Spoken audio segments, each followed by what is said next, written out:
Tervist, mina olen Martin ja tere tulemast minu keldrisse. Siin keldris mina toimetan klaasplastiga. Kohti on väga palju, kus neid kasutatakse. Nüüd jooksin kinni. Vot, aga ma arvan, et ma lõbu video tegema jälle.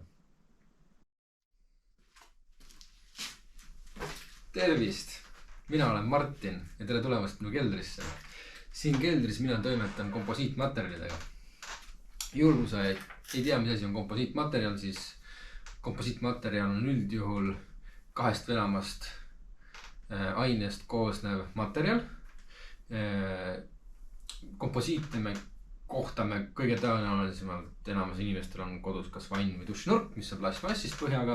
Ja siis see põhi on tõenäoliselt tehtud klaasplastist. Klaasplasti kasutatakse ka autotööstuses, lennutööstuses, kanuud on tehtud klaasplastist, tünnisaunad, no väga palju igastahes võimalusi on nendeks. Ja siis mina tutvustan teile nende materjalidega ümberkäimist ja toodete valmistamist. Antud hetkel on käes siis esimene osa, mis ongi tutvustav. Et siin mul suurt midagi tarka rääkida ei ole, et järgmistes osades siis teises osas ma siis räägin ohutustehnikast ja töövahenditest. Palun kindlasti seda osa mitte vahele jätta. See on väga oluline tegelikult.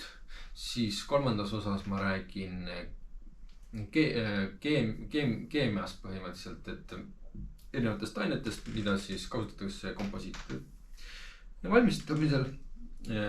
Enam levinud siis, et neid on muidugi sadu, et ma ei saa kõik rääkida, mul ei ole kõigega ei ole kogemust ja ega see on niisugune maailm, mida jääbki lihtsalt õppima, et ma annan niisuguse siis ütleme siis ülevaate algajale, et kuidas alustada, et miks ma siis üldse seda videoseiret alustan, ongi see, et eestikeelset informatsiooni põhimõtteliselt nagu ei eksisteeri.